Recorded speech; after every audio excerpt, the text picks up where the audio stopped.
warahmatullahi taala wabarakatuh.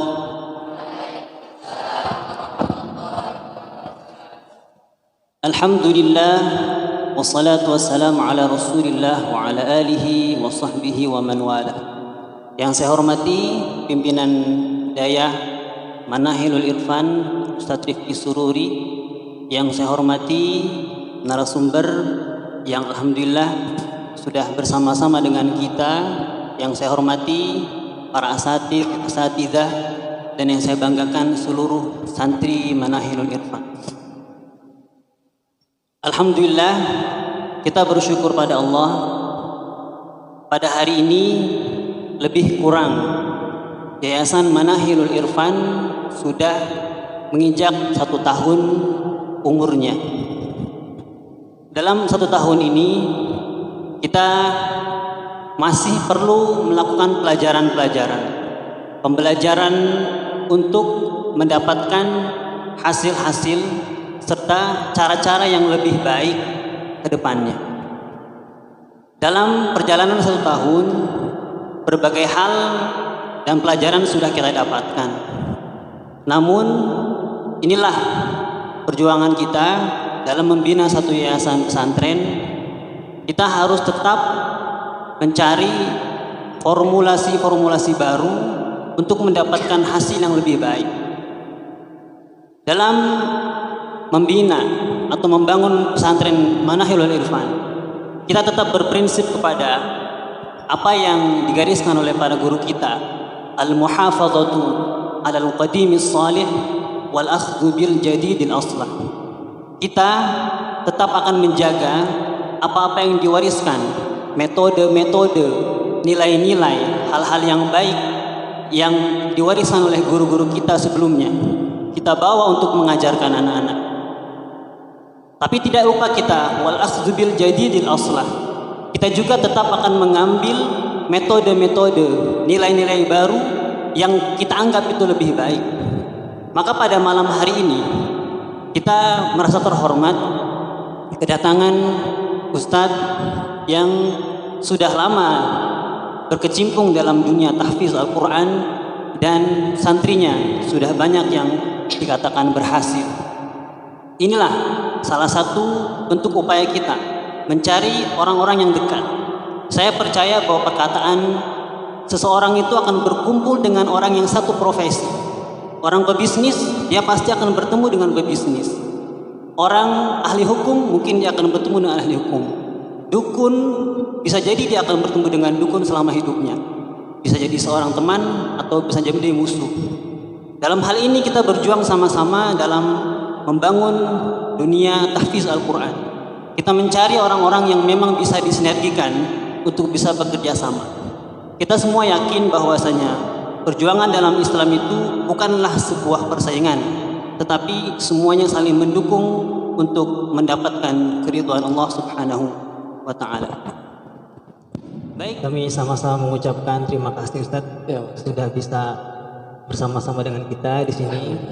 Kebetulan juga ada santri-santri kita yang juga sebetulnya santri antum, dan mudah-mudahan kita sama-sama bisa mengambil manfaat insyaallah. Jadi Ustaz, pertanyaan pertama yang ingin saya tanyakan, nama antum itu Ustadz Tasyukur Abdul Manan. Saya lihat di Facebook gitu ya. Nah, ada pertanyaan dari Ustadz Rifki, katanya itu sebetulnya Abdul Manan itu nama ayah antum? Iya, kalau nama di ijazah itu cuma Tasyukur aja. Tasyukur aja. Cuman kalau di Facebook antum lihat itu kan saya tambah nama orang tua Abdul Manan. Jadi saya buat Tasyukur Abdul Manan. Oh, Abdul Manan, maaf, itu yang ketua MPU? Enggak. Bukan. Ayah saya udah almarhum. Oh, jadi memang antum dibesarkan oleh keluarga yang memang berkecimpung dalam Al-Quran ya? Dikatakan 100% berkecimpung Al-Quran enggak sih. Makanya keluarga kami cuman lebih dekat ke pendidikan agama. Enggak khusus ke Al-Quran, cuman dari kalau bisa saya katakan dari riwayat keluarga, mungkin baru saya yang fokus di Al-Quran. Saya lihat ke belakang dari garis keturunan bapak saya dan garis keturunan dari ibu saya, belum ada yang fokus ke Al-Quran. Jadi antum berapa bersaudara? kalau bersaudara 8.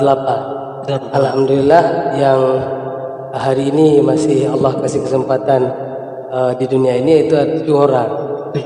Kak saya anak nomor 2. Yang pertama kakak saya udah almarhumah. Lalu antum tinggal di Lok Sukun. Untuk saat ini saya sudah berdomisili di Lok Sukun dan alhamdulillah sudah buat sedikit tempat tinggal ya.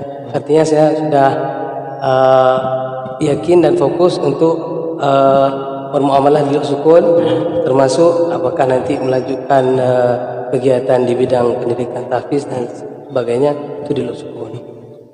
Jadi beliau ini ya, saya ini baru ketemu beliau dan ngobrol pertama kali di sini. Ya. Sebelumnya saya nggak pernah ketemu beliau dan ngobrol seperti ini.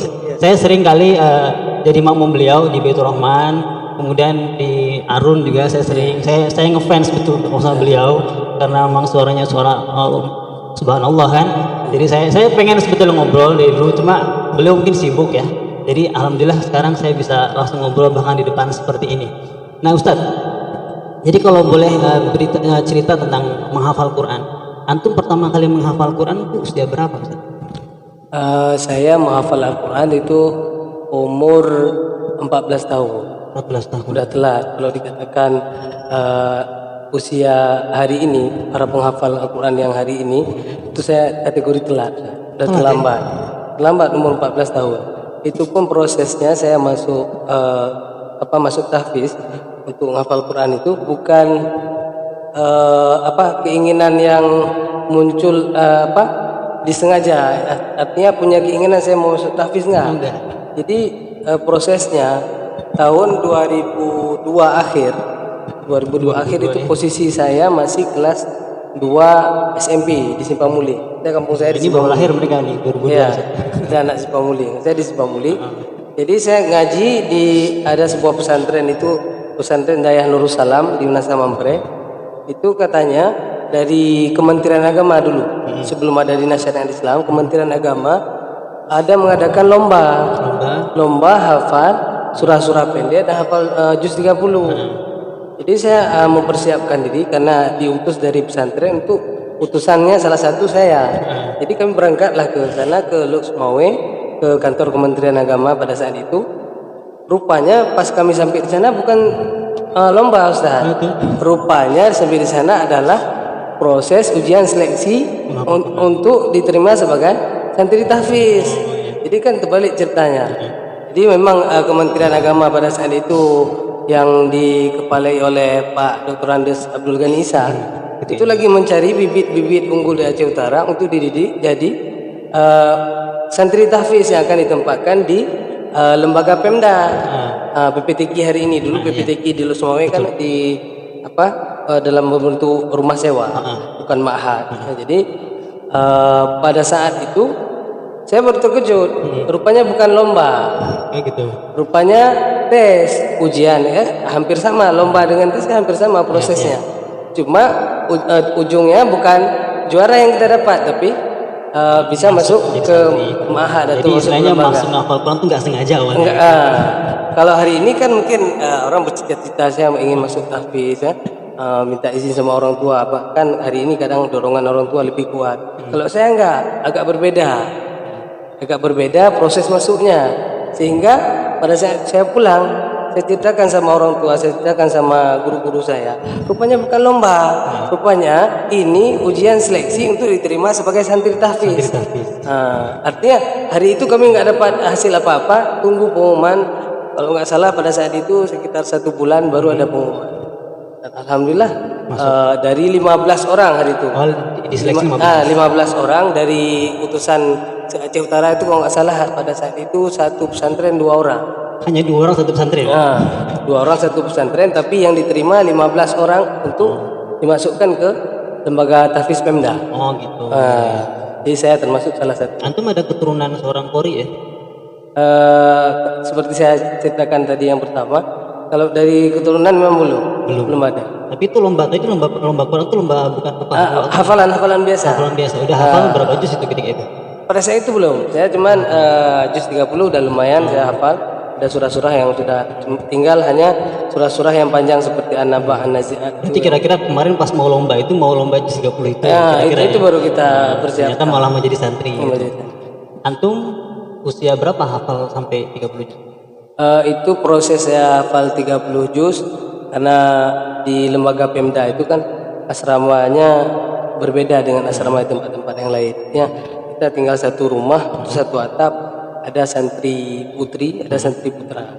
Jadi karena keterbatasan itu mungkin sistem pendidikannya, sistem pelajarannya juga agak dibatasi.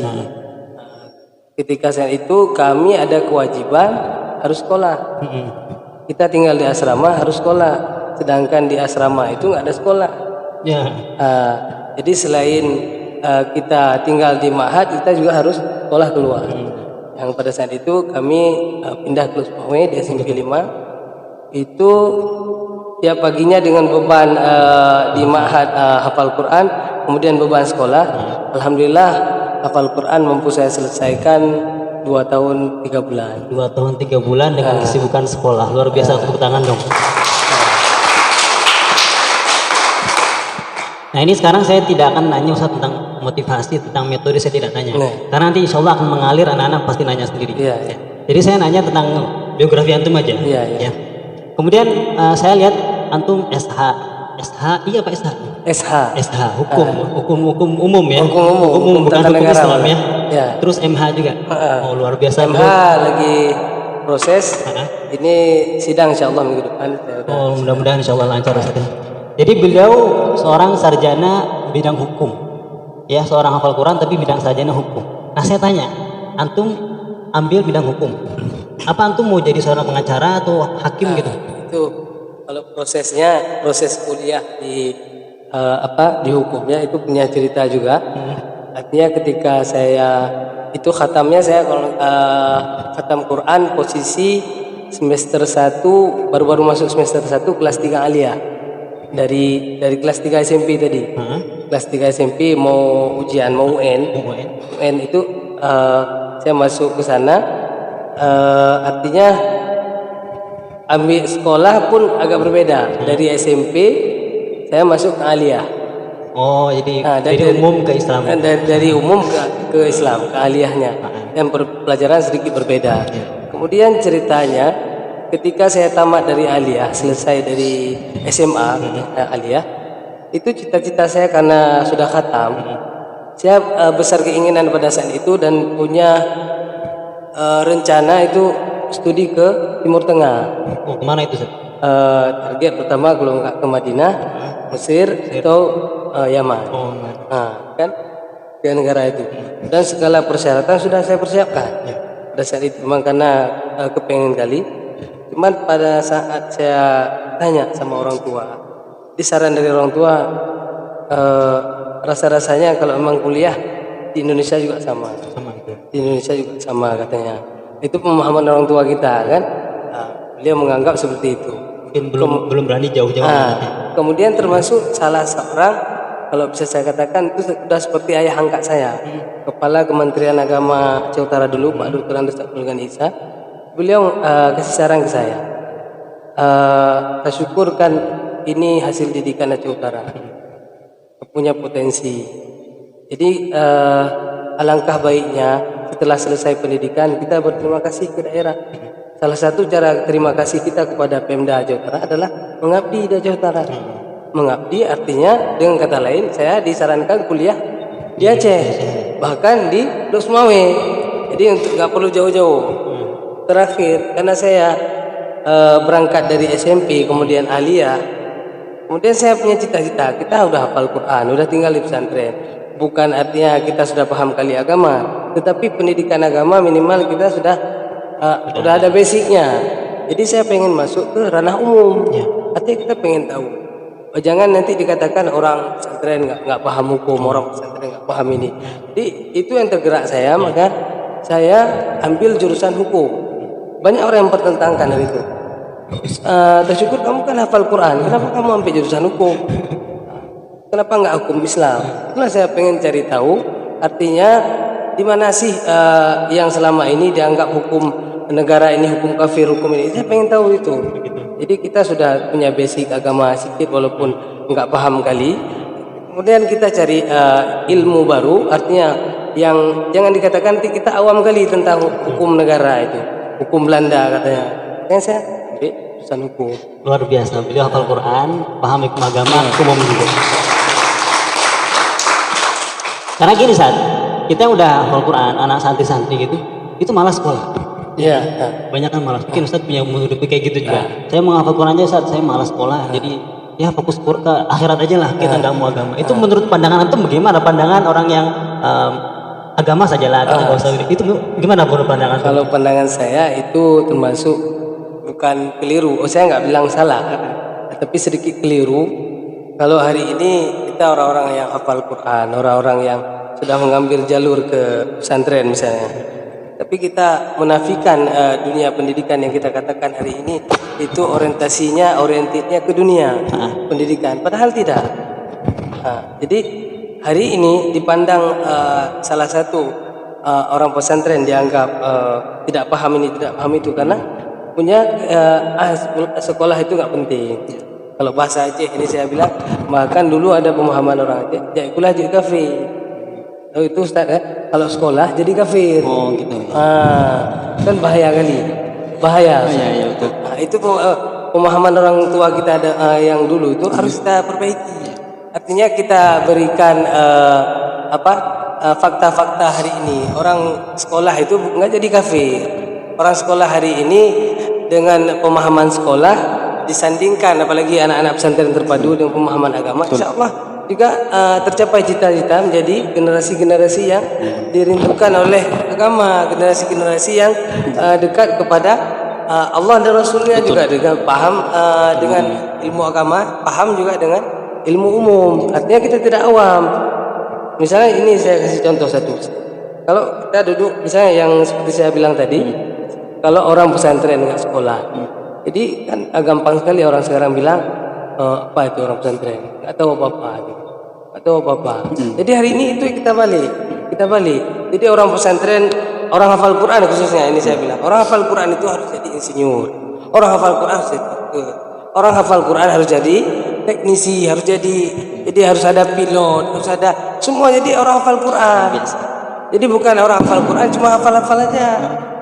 Kita pemahaman di masyarakat ini kita jawab dengan fakta-fakta hari ini, bahwa orang hafal Quran tidak hanya hafal Quran yang mereka mampu, orang hafal Quran juga mampu bidang-bidang lain yang orang lain misalnya tidak mampu menghafal Quran, tapi kita dengan hafal Quran insya Allah mampu bidang ilmu-ilmu lainnya. Itu pemahaman saya agak sedikit keliru dan bisa saya katakan itu harus dibuang jauh-jauh. Dibuang jauh-jauh. Mestinya orang hafal Quran tuh punya nilai plus. Ya. Jadi hafal Quran ya sarjana, ya seorang arsitek, dokter, hafal Quran juga. Ya, hafal Quran seorang juga. dokter, pilot, hafal Quran juga. Jadi hafal Quran tuh bukan tujuan akhir gitu ya saja.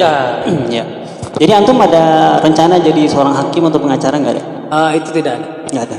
Memang dari pertama saya masuk fakultas hukum itu nggak ada rencana saya jadi pengacara dan nggak ada rencana saya jadi hakim. Dan terbukti sampai hari ini kawan-kawan saya yang seangkatan itu udah ikut pendidikan advokat, malah ada yang udah jadi pengacara terkenal, udah jadi ada yang ambil jalur tes di hakim. Bahkan kemarin saya sekolah S2 juga, kawan-kawan saya rata-rata ada pengacara, ada hakim juga. Kami tidak ke jalur itu. Artinya termasuk saya, kita tidak mesti orang hukum itu harus masuk ke ranah jaksa, hakim, pengacara, tidak mesti. Tapi bukan karena anti atau hati-hati bagaimana? Bukan, tapi memang mungkin bukan di jalur itu yang saya lebih inginkan. ke jalur pengabdian Al-Quran ya.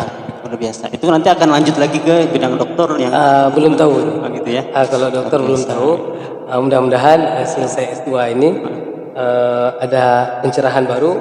Apakah nanti ada semangat baru untuk melanjutkan S3? Mohon doanya. Amin ya rabbal alamin. Kita doakan amin ya rabbal alamin. Jadi ini luar biasa ya. Jadi sekarang orang berpikir gini, hafal Quran aja lah. Atau paling jauh tuh hafal Quran yang sama ngaji kitab lah. Iya kan.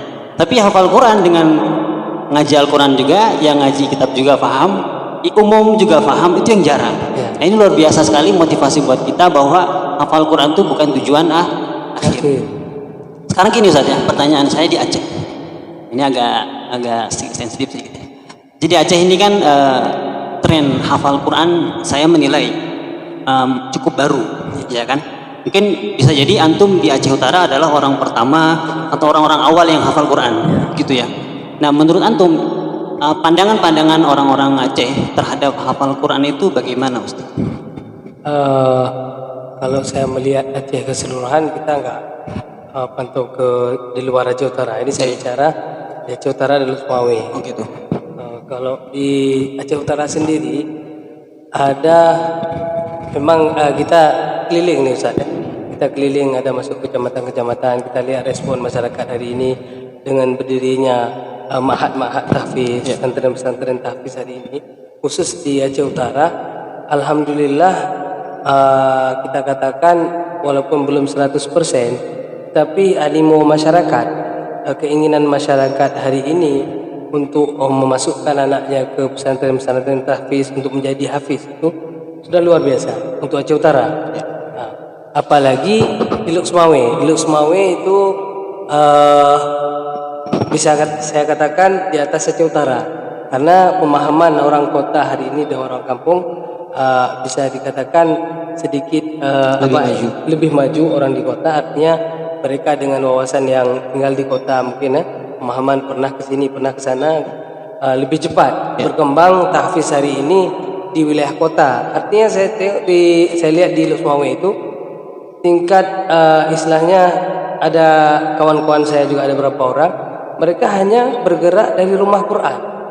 Rumah Quran aja santrinya luar biasa. Rumah Quran, bukan ma'had. Artinya animo masyarakat luar biasa. Kemudian lahirnya STIT Al-Quran. Ada STIT Bunaya, luar biasa, fokus ke tahfiz. Ada kutab sekarang. Nah, jadi fokusnya ke Quran juga. Ada malah yang satu lagi itu di punya Pak Cahyadi, saya kurang ingat namanya. Itu luar biasa juga. Artinya untuk Luk Sumawe alhamdulillah luar biasa respon masyarakat untuk hafal Quran. Untuk Aceh Utara pun tidak kalah seperti Luk Sumawe. Artinya ma'had seperti saya lihat di Banton Labu itu, di tempat Tun Kausnawi luar biasa. Jadi masyarakat berbondong-bondong hari ini mengantarkan anaknya, bahkan masih umur TK sudah diantarkan ke tahfiz. Punya keinginan luar biasa dari masyarakat hari ini. Walaupun bisa ini kan live nih Ustaz. Nah, live kan. Walaupun ada yang mungkin apa saya sampaikan di sini atau ini karena live mungkin agak kita ini sedikit. Nah, jadi kan ada hari ini bukan saingan sebenarnya. Ada orang-orang yang menganggap tahfiz hari ini dengan kehadiran para hafiz, dengan kehadiran ma'had tahfiz hari ini menjadi saingan. Saingan artinya karena ramenya minat masyarakat masuk pesantren tahfiz, mereka menganggap pesantren-pesantren yang maaf dalam tanda kutip saya bilang ini yang ngaji kitab, yang ngaji ini, terkesan mereka jadi saingan. Jadi saingan, padahal kita tidak. Bahkan kita siap berkolaborasi dengan mereka. Artinya Al-Quran itu masuk ke semua lini. Pendidikan awal itu Al-Quran. Pendidikan pertama itu Al-Quran. Baguskan Al-Quran dulu. Syarat jadi ulama Al-Quran juga Al-Quran. Nah, Al-Quran harus kuat karena itu pedoman kita. Sedangkan yang lain adalah cabang ilmu. Artinya Al-Quran.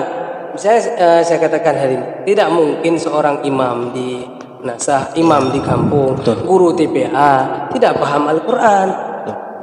Karena ada bahasa hari ini Ustaz bisa saya sampaikan, ada bahasa apa itu hafal Quran? Hafal aja. Tidak, hafal Quran tidak seperti yang mereka bayangkan. Anda jangan coba-coba berbicara tentang hafal Quran kalau Anda belum pernah masuk ke hafal Quran, belum pernah menjalani proses tahfiz, belum pernah masuk ke asrama ke ma'had tahfiz.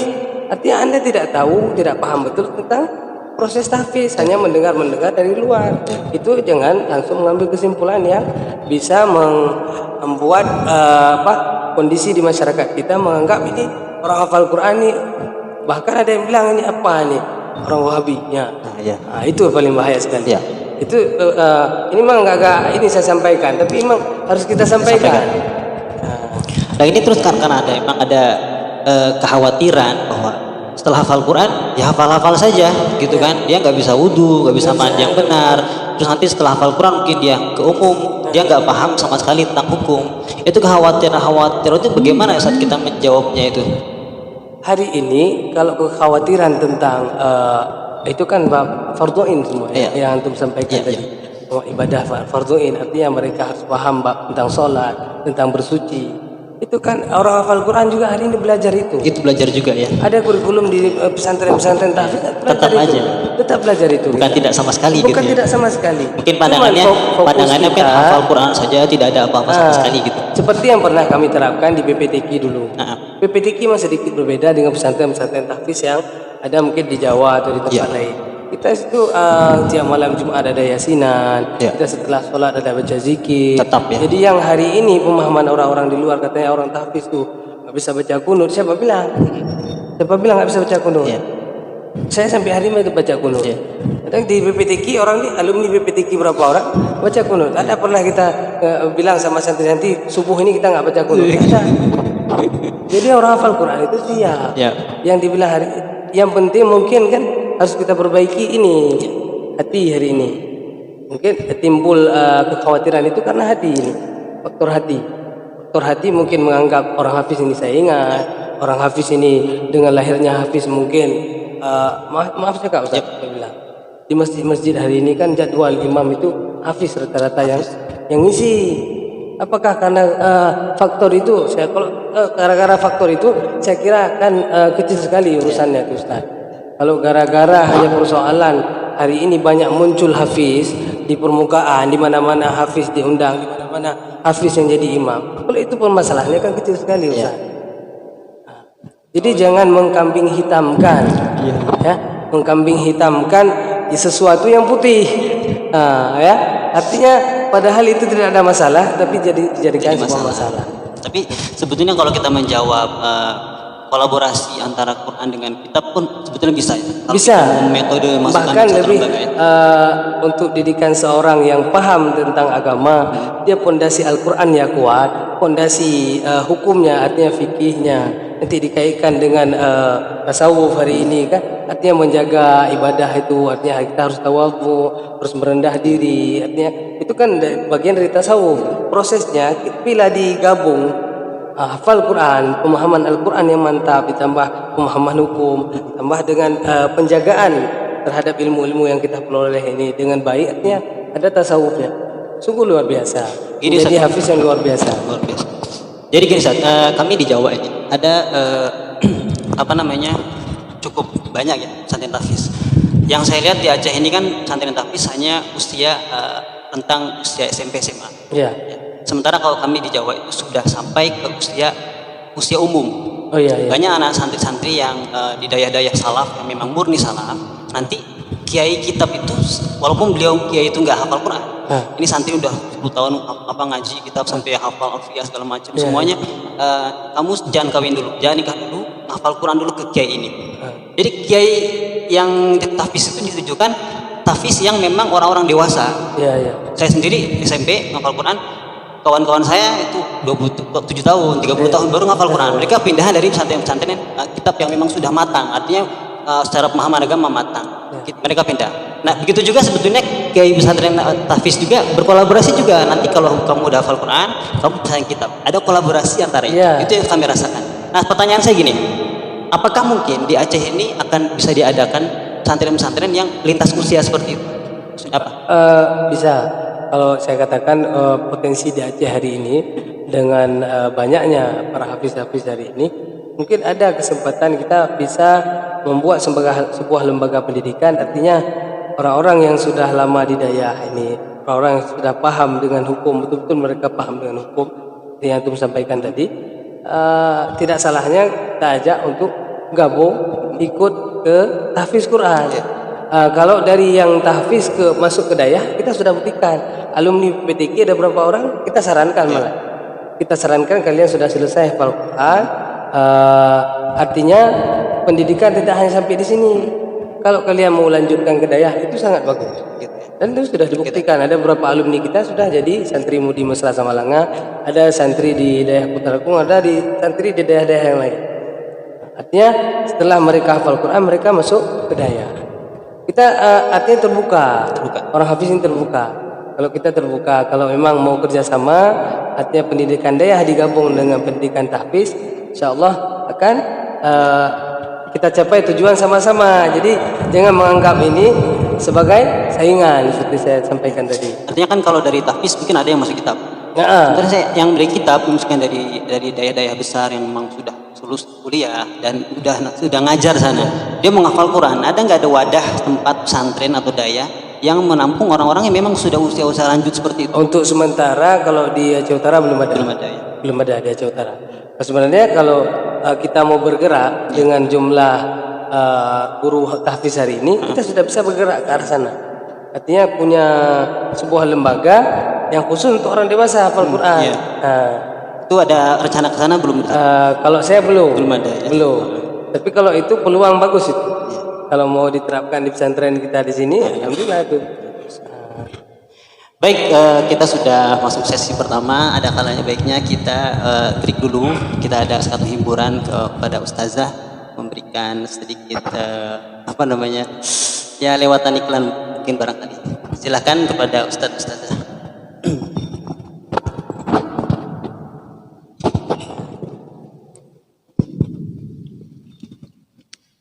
Banyak. Salaman ya Umar al-Faruq, salaman ya Umar al-Faruq, hakamta adalta milta fanimta rasiqal bal, bimidlika nastasghiru nujuman wa duran wa jibal, hakamta adalta milta fanimta البال بمثلك نستصغر نجوما ودرا وجبال ولولا ذر النور لقلنا كنت خيال سلاما يا عمر الفاروق سلاما يا فاروق حكمت عدلت نلت فنمت البال بمثلك نستصغر نجما وذرا وجبال ولولا ثر النور لقلنا كنت خيال سلاما يا عمر الفاروق سلاما يا فهلل وجه نبيك يوم هداك الله وكم أيت الحق وكم وافقك الله أعز الله بك الإسلام ورضي الله عمر الفاروق سلاما يا عمر الفاروق ملأت الأرض بعدلك وفتحت الأمصار قلت بحق الناس لقد ولدوا أحرار ملأت الأرض بعدلك وفتحت الأمصار وقلت بحق الناس لقد ولدوا أحرار وهابتك الدنيا وهابتك الدنيا وهابتك الدنيا وهابتك الدنيا وهابتك الدنيا يا زودا شع وطار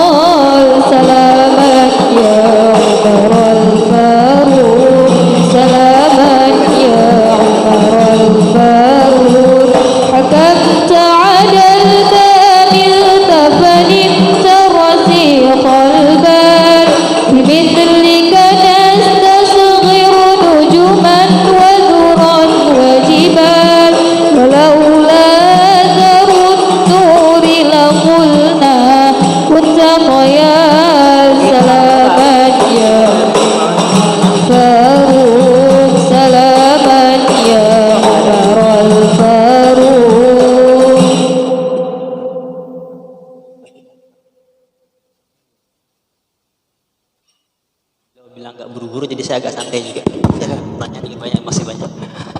Ustadz, antum sekarang kesibukan apa aja? Kalau kesibukan hari ini selain masih tetap jadi guru tahfiz juga, itu ada di tempat tinggal saya hari ini. Saya buka program tahfiz juga sore hari, mulai setelah asar sampai jam 6. Di rumah kan? Program harian.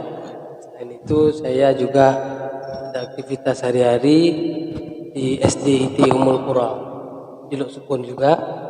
Kemudian kesibukan lainnya tenaga ahli MPU Aceh Utara, Luar biasa ya. kemudian anggota MPD Majelis Pendidikan Daerah Kabupaten Aceh Utara. Luar biasa, jadi banyak jabatannya.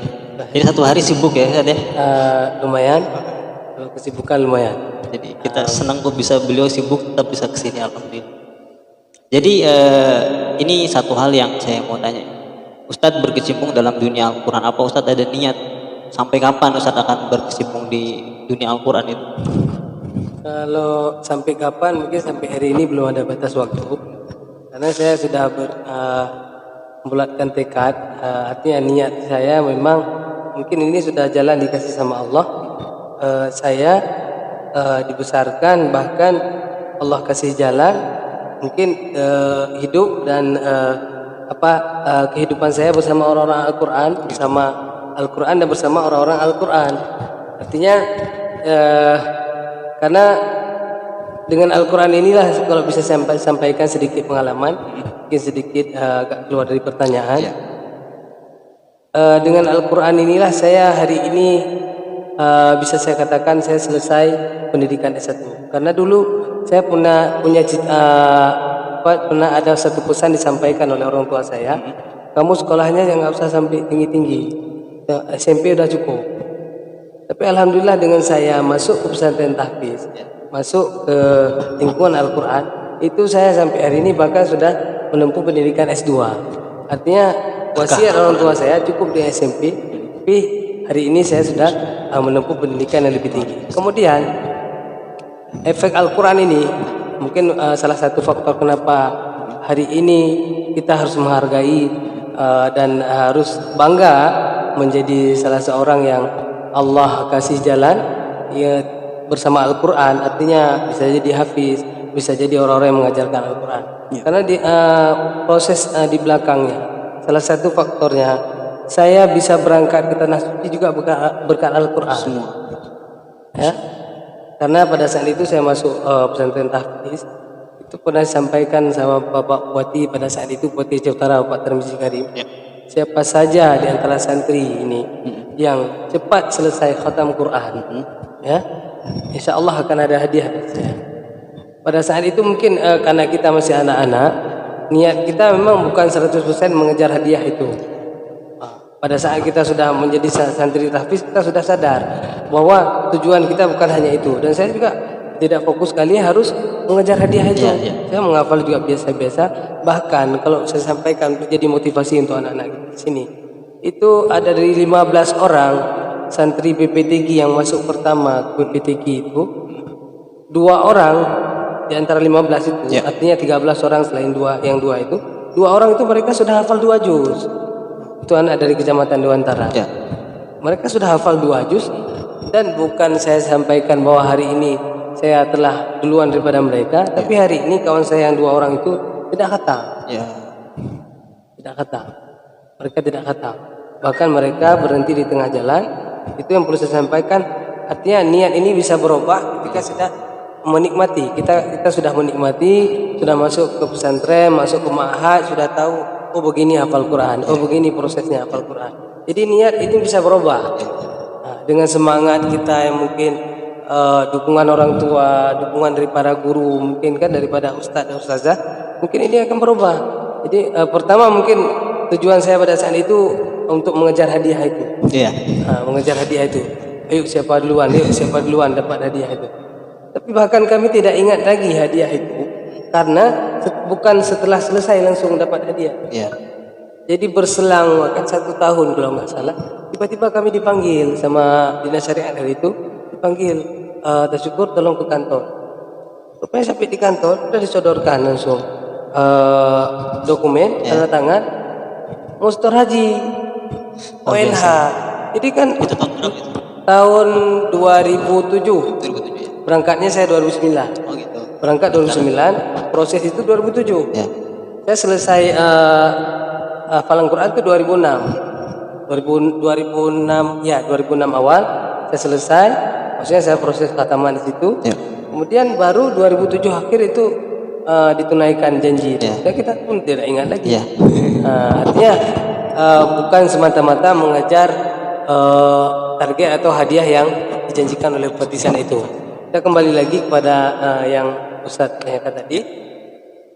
Artinya semangat Al-Quran yang sudah begitu berpengaruh dalam jiwa pribadi saya. Bahkan saya berkeluarga juga dari orang hafal Quran juga. Dan anak saya juga hari ini anak pertama saya sudah 1,5 juz. Jadi kan kita untuk berpisah dengan Al-Quran untuk sementara belum ada. Ya, pertanyaan Ustaz tadi sampai mana batas waktunya belum ada. Jadi udah merasakan keberkahan Al-Quran. Keberkahan begitu besar. Al-Quran luar biasa. Dan perlu saya sampaikan mungkin pesan saya kepada santri di sini. Motivasi. Yang pertama, perbaiki niat. Niat dulu perbaiki. Perbaiki niat setelah sudah masuk ke pesantren tahfiz, perbaiki niat. Tujuannya untuk apa? Ya. Sudah pasti nggak boleh ada dua. Hafal Quran untuk lillah, nggak boleh untuk lil orang tua, lil apa, lil ini jangan. Lillah. Karena ketika sudah lillah, insya Allah Allah tolong. Keberkahan mungkin hari ini karena baru-baru hafal Quran mungkin belum merasakan. Iya. Itu pernah mungkin nanti bisa diundang Ustaz kapan-kapan ada waktu. Ya. Wahyu ridha. Itu dari keluarga yang biasa-biasa. Bahkan saya bilang bukan keluarga berada. Tapi hari ini beliau sudah merasakan nikmat dunia luar biasa. Bisa kemana-mana, bisa naik pesawat, bisa ini, bisa umrah. Itu berkat apa? Berkat Al-Quran. Berkat Al-Quran. Yang penting niat ini diluruskan dulu karena Allah, insya Allah Allah tolong. Dan saya bisa saya sampaikan ini karena saya yang istilahnya sudah mengalami. Ini pengalaman pribadi. Pengalaman pribadi kami, pengalaman pribadi keluarga. Juga kami rasakan hari ini. Pekerjaan saya juga bukan ini kali, maksudnya pemasukan bulanan bukan seperti orang kerja di perusahaan Pertamina atau orang kerja di perusahaan-perusahaan besar, enggak, biasa. Tapi hidup kita tenang, hidup kita apa istilahnya tidak ada kekurangan. Alhamdulillah tidak ada kekurangan. Selalu Allah cukupkan. Terus Selalu Allah cukupkan. Karena janji Allah jaga orang hafal Quran ini. Karena orang-orang hafal Quran ini kan sudah menjaga kalam Allah, sudah menjaga Al-Quran. Itu yang cara menghafal. Insya Allah janji Allah akan menjaga. Bahkan kan dalam satu riwayat orang hafal Quran ini kan keluarga Allah di dunia. Makanya banyak bonus-bonus yang nanti dijanjikan oleh seperti dalam hadis Nabi, Iqra'ul Quran innahu ya'ti yaumal qiyamah syafi'an li ashabi. Itu salah satu janji orang-orang yang bersama Al-Quran. Hari kiamat nanti dia akan jadi penolong. Jadi penolong bagi orang-orang yang bersahabat dengan Al-Quran. Ashabi itu kan salah satunya orang hafal Quran. Nah, itu mungkin sedikit motivasi.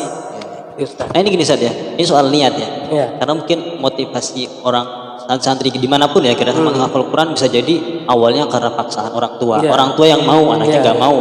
Tapi ada juga yang jadi hafal Quran juga. Itu kan macam-macam. Ada yang memang dia keinginan mau sendiri.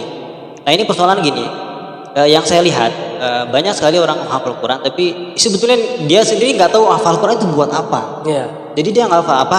Setelah hafal Quran sudah orang tua dia hafal Quran, habis itu dia event-event mungkin, terus kemudian dia dikenal orang dia seorang hafid jadi imam gitu. Tapi dia kemudian tidak tahu makna dia menghafal Quran apa. Nah itu yang mungkin itu jika seperti itu masih menjaga hafal Qurannya. Ada juga kan orang yang menghafal Quran, tapi dia tidak tahu kenapa dia menghafal Quran sehingga ketika liburan nggak ada kewajiban untuk mengulang hafalan. Kan gitu ya bisa. Nah itu bagaimana kita menumbuhkan niat hafal Quran itu. Jadi buat apa sih kita menghafal Quran itu? Nah itu perlu kami sampaikan dan banyak seperti yang Ustaz sampaikan. Artinya memang pertama-tama di awal-awal banyak yang masuk pesantren tahfiz hari ini adalah keinginan dari orang tua. Banyak dari keinginan orang tua. Tapi keinginan orang tua itu yang saya sampaikan tadi, niat itu bisa berubah. Ya, ketika pertama orang tua memaksakan kita harus masuk tahfiz. Tapi kalau orang yang jeli, orang yang pandai, pandai merasa, dia paham akan keinginan orang tuanya. Apa nih tujuan orang tua memaksakan diri, memaksa saya untuk harus masuk pesantren tahfiz? Artinya orang tua punya keinginan juga agar anaknya jadi orang hafal Quran. Namun niat menjadi orang hafal Quran ini hanya jangan sebatas istilah saya sampaikan, mungkin agak sedikit keliru hari ini. Kalau tujuan hafal Quran niatnya hanya untuk ikut MTQ, itu salah besar.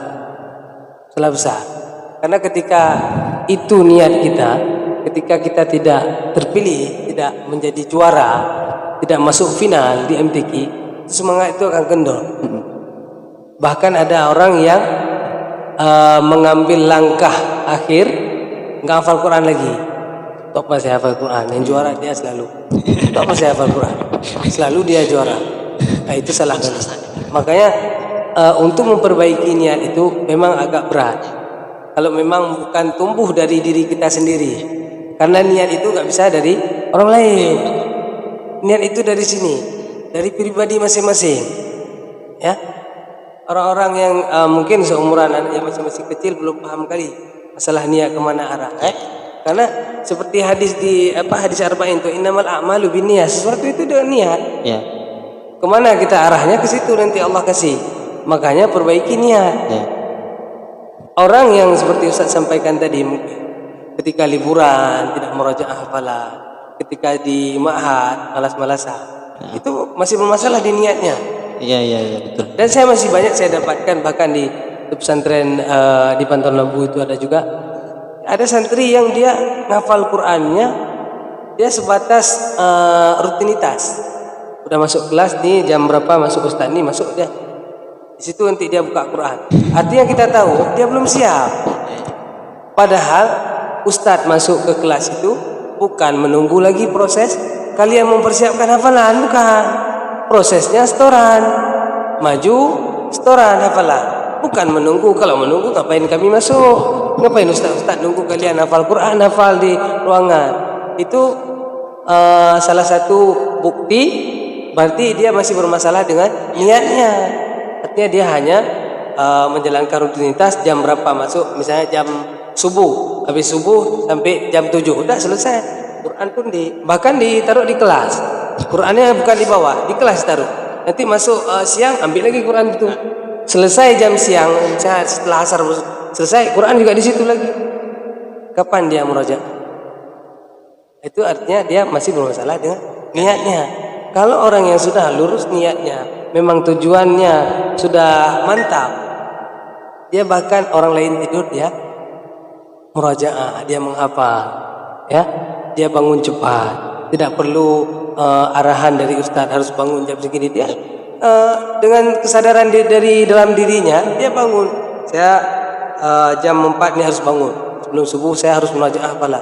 Padahal nggak ada jadwal khusus sebelum subuh harus murajaah, tapi dia buat jadwal sendiri. Itu salah satu bukti orang-orang yang sudah niatnya sudah mantap. Walaupun belum mantap 100%, artinya dia punya target.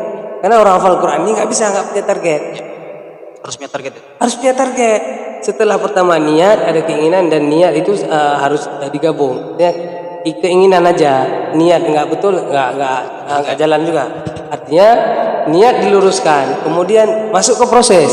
Proses itulah masuk ke ma'had, menghafal, ya. Masuk ke proses. Ketika proses ini termasuk di dalamnya ada target.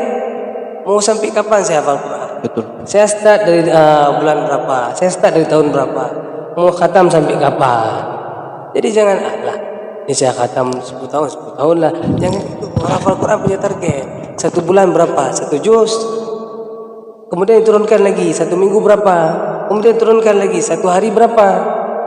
1 hari ada 3. Misalnya di sini berapa kali Ustaz masuk? 2 kali. Kalau 2 kali dibagi, misalnya pagi berapa, sore berapa, atau malam berapa, tinggal dibagi. Artinya target jangan dibayangkan target tahunan. Itu kan harus dikecilkan dia targetnya. Kalau kita bayangkan target tahunan, misalnya saya 1 tahun ini harus 10 juz. Kalau masih dibikin 10 juz, mana dapat 10 juz tahun? Tapi kecilkan 10 juz itu dibagi 1 tahun itu berapa hari? 365 hari. Itu 10 juz berapa lembar? 10 juz 100 lembar kalau Quran pojok ini, Quran yang biasa dipakai orang tahfiz. 100 lembar. 100 lembar dibagi 365 hari enggak dapat dia. Berapa per hari? Berapa? Atau di kalkulasi pakai jumlah ayat. Boleh juga. Kadang ada kawan-kawan kita yang hafalnya pakai jumlah ayat. Coba hitung dari pertama Al-Baqarah sampai selesai juz 10 itu berapa jumlah ayatnya?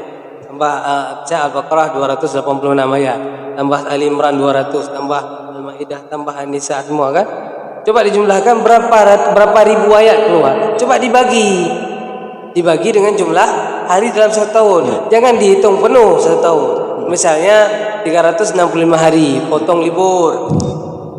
Ada libur nanti di bulan puasa, ada libur nanti semester, mungkin ya. Dikurangi aja berapa misalnya. Kita bilanglah 300 hari. 300 hari dibagi dengan jumlah ayat itu. Itu target. Jangan dibayangkan target besar, tapi target kecil. Target harian yang kita jalani hari-hari. Satu hari satu halaman, satu hari setengah halaman, atau satu hari ada yang satu lembar. Itu aja. Rutin. Dengan rutin insya Allah tercapai.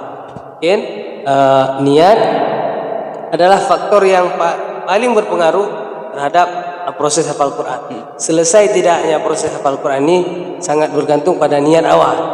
Sangat bergantung pada niat awal, kemana mau dibawa, kemana arahnya, tujuannya masuk pesantren tahfiz untuk apa? Itu berangkat dari niat. Kalau niat betul, insya Allah hasil juga akan sempurna. Betul. Luar biasa ini memang penting.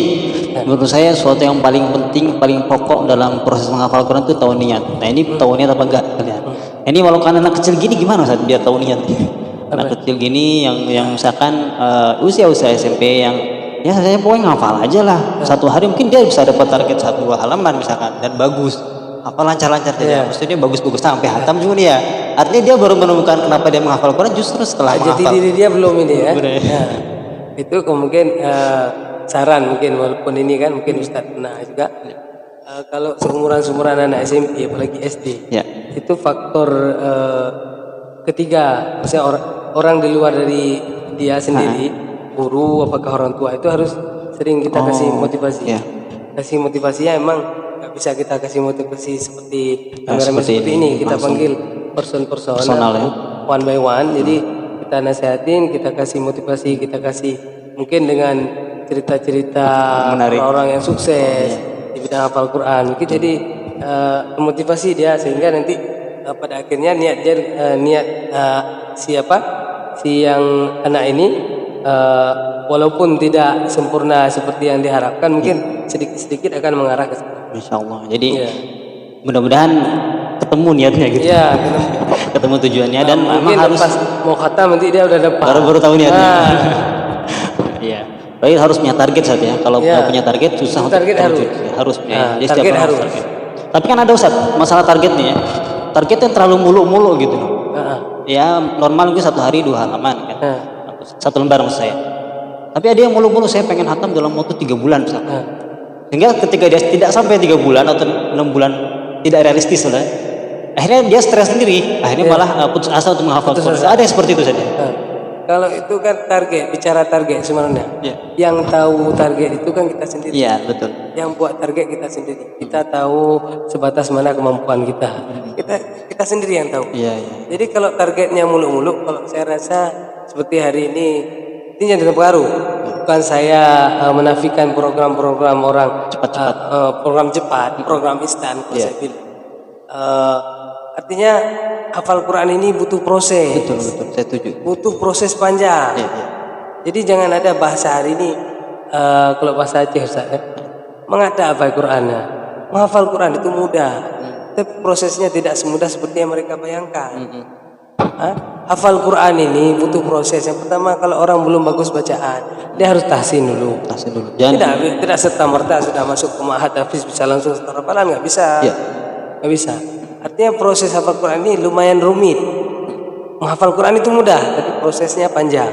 Jadi kalau kita termasuk membuat target yang seperti Ustaz bilang tadi mulu-mulu, artinya 3 bulan, 30 juz. Kan saya pernah bilang, ini saya nggak pegang Quran Karena ada orang ketika mau buat target dia pegang Quran segini tebal, ya, segini tebal, sanggup nggak saya hafal sebulan? Tengok lembarannya, hitung lembar lagi, hitung hari lagi. Jadi kan rasional target itu ketika kita sudah paham tentang ini, tentang apa yang mau kita targetkan. Misalnya mau buat target mulu-mulu 1 bulan 30 juz, kapan tidur, kapan makan, kapan ini, kapan? Iya. Nah, kalau saya bilang, walaupun ada hari ini mungkin saya belum terus terang saya bilang ini saya belum pernah jumpa langsung dengan orang yang selesai hafal Quran dalam target yang begitu cepat. Ada yang saya pernah baca di medsos itu 1 bulan dia khatamkan. Saya belum jumpa. Saya bukan nggak percaya, ya. Saya bukan nggak percaya. Tetapi kalau itu saya balikkan ke pribadi saya nggak sanggup 1 bulan. Betul. Dan nggak sampai target saya. Makanya ada sedikit kurang percaya saya ketika kita sendiri nggak mampu. Bahkan ketika ada target orang mungkin sampai 1 bulan, kita juga rasanya kayak kurang percaya karena kita sendiri nggak sanggup. Mungkin yang hafal Quran 1 bulan luar biasa, emang sanggup memang dia. Kembali seperti saya sampaikan tadi, kembali ke diri masing-masing yang tahu target itu, yang paham target kita. Jadi jangan buat target mulu-mulu. Masuk akal nggak? Kalau kalian pikir masing-masing. Saya dengan kesibukan saya sekolah, dengan kesibukan ini, kesibukan itu, sanggup nggak 3 bulan saya 30 juz? Misalnya kayak program Ramadan itu 40 hari 30 juz, sanggup nggak? Kalau ini istilahnya bukan menyinggung program-program yang setelah dilaksanakan oleh orang-orang mungkin ustaz-ustaz kita di luar, tapi saya karena ada pengalaman ini, saya sampaikan pengalaman. Pernah ada suatu event, nggak saya sampaikan di mana karena privacy ya. Jadi kebetulan waktu itu lagi dicari peserta untuk cabang hifdzil Quran 30 juz putri. Tidak ada peserta. Ini saya nggak sampaikan di kabupaten mana. Jadi bahkan ada orang menawarkan kepada kami, Ustadz ada nggak santri antum yang bisa kita ikutkan di 30 juz putri? Saya sampaikan pada saat itu memang belum ada santri di BPDQ pada saat itu, belum ada yang putri sudah khatam 30 juz, belum ada. Artinya kita nggak mengambil tawaran itu. Rupa-rupanya ada yang menawarkan, dia baru pulang dari program Ramadan itu, program bukan di Aceh, program di Jawa. Jadi dia ikut program 40 hari nggak salah. Luar biasa. Ya, langsung ditawarkan jadi peserta. Karena saya pikir siapa ini yang jadi peserta? Karena udah lama dicari-cari itu nggak dapat pesertanya. Udah tanya ke sini ke sana nggak ada. Tiba-tiba udah ada peserta. Saya tanya, itu pesertanya dari mana itu? Katanya alumni program ini, program Al-Quran di Jawa, program 40 hari. Oh, alhamdulillah luar biasa berarti. Tapi karena saya saya sendiri nggak sanggup 40 hari 30 juz, saya nggak sanggup. Rasa keingin tahu ini sangat besar dari diri saya. Jadi saya ikuti. Bahkan pada saat event itu, saya khusus saya tinggalkan kesibukan lainnya. Saya menonton penampilan yang bersangkutan. Saya nonton, banyak apa yang terjadi. Dari soal pertama dia diam sampai soal terakhir dia diam. Gak ada satu soal pun yang bisa dia. Terakhir terbersih di hati saya, kalau saya tawarkan santri saya yang udah 15 juz, saya tawarkan santri saya yang udah 12 juz, mungkin mereka bisa jawab walaupun hanya 2 soal. Itu pengalaman. Saya bukan maksud meremehkan, tapi yang perlu saya sampaikan di sini, program instan itu bagus. Kalau kita sanggup, setelah kita hafal, sanggup murajaah, sanggup manage waktu, karena 40 hari itu kan luar biasa. 40 hari, kalau kita bayangkan 40 hari kapan, jam berapa kita tidur, berapa jam satu hari, makannya berapa menit, itu kan semua harus di manage betul. Kalau nggak dapat 30 juz. Kemudian apakah cukup dengan hafal saja? Makanya sering saya sampaikan, mungkin di anak PTQ yang ada di sini, saya dulu pernah saya sampaikan, jangan pernah kalian mau jadi orang yang pernah hafiz, pernah jadi orang hafal Quran, tapi jadi hafiz memang. Kalau orang pernah hafal Quran, dia hari ini nggak ada lagi hafalan Qurannya. Dan yang banyak hari ini adalah orang yang pernah hafal. Banyak orang yang pernah hafal. Ada, saya nggak sebutkan pesantren apa di sini, di Aceh juga, bahkan mereka menafikan proses hafal Quran ini, artinya tidak melalui proses tahsin. Siapa aja mereka terima dan masuk kelas tahfiz. Mereka hafal dengan bangga-bangganya, mereka bilang 10 juz, 20 juz. Hari ini sampai hari ini, saya nggak mengatakan pesantren apa, karena ini mungkin privasi. Tapi perlu saya sampaikan, karena kita orang hafal Quran, mungkin saya nggak bisa terima mereka menyepelekan proses hafal Quran ini. Mereka terima begitu aja. Orang yang belum tahsinnya belum bagus, tajwidnya masih amburadul, mereka suruh hafal Quran, nggak bisa. Masuk kelas hafal Quran ini betul-betul kelas eksekutif. Nggak bisa disamakan seperti kelas ekonomi kalau di transportasi ya. Jadi kelas eksekutif mahal ini. Jadi prosesnya berat. Proses khusus. Jadi nggak bisa siapa saja bisa masuk ke situ, nggak bisa. Jadi kembali lagi, target itu harus betul-betul kita sendiri yang paham, buat target yang masuk akal, sehingga dengan target yang masuk akal tujuan kita tercapai. Target misalnya mau khatam 3 tahun, selesai 3 tahun. Realistis ya. Realistis. Kalau udah bicara tahun, insya Allah realistis. Mudah-mudahan ada yang khatam 1 tahun. Tapi memang yang kualitas nomor 1 saja. Kualitas hafalannya. Intinya memang ini maksudnya pada kesabaran saja. Orang hafal Quran memang harus sabar, bukan saya pengen cepat-cepat hafal, tapi memang harus sabar sesuai dengan ikuti tracknya saja. Gitu ya. Ini luar biasa ini nasihat buat kita semua. Jadi memang kita harus sewajarnya punya target, tapi jangan sampai tidak realistis ya. Sesuaikan dengan memang kemampuannya kita. Oke, kita akan masuk ke sesi pertanyaan, tapi kita break dulu ke Ustazah untuk memberikan sedikit hiburan. Silakan.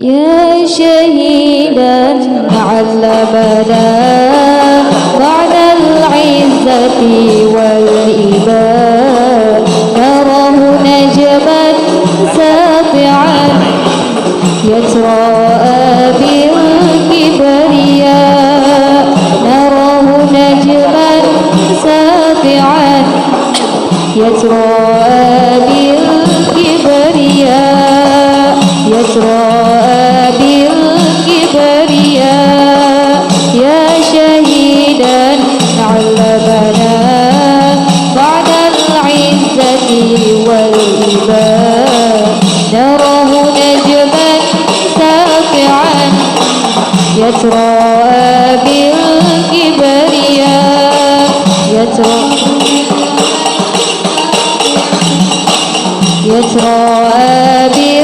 بالكبرياء يتراءى بالكبرياء لك شهيد في علا أسمع دنيا صدى لك شهيد في علا أسمع دنيا صدى حي يسير في حطى فالجنان كانت هنا فالجنان كانت هنا إنني أرتجي أمة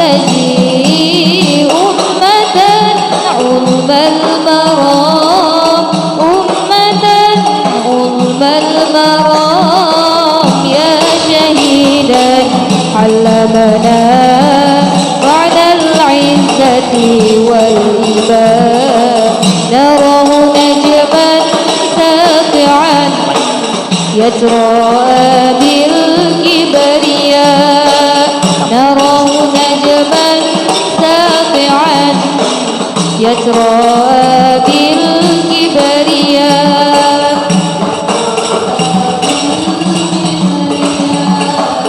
لك شهيد في علا أسمع دنيا صدى لك شهيد في علا أسمع دنيا صدى هيا سيروا في حضا فالجنان كانت منى هيا سيروا في حضا فالجنان كانت منى فالجنان كانت منى إنني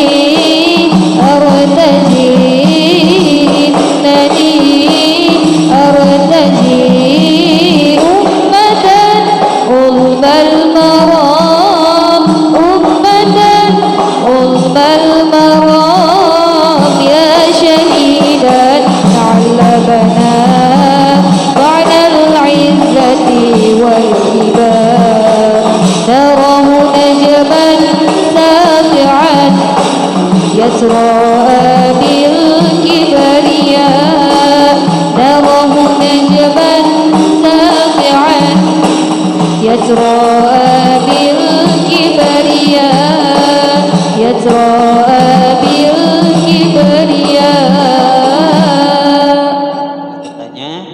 Silakan angkat tangan dan kemudian berdiri memperkenalkan nama dan pertanyaan pelan-pelan saja. Silakan yang bertanya.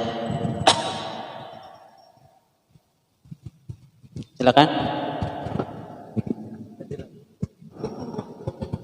Waalaikumsalam warahmatullahi wabarakatuh.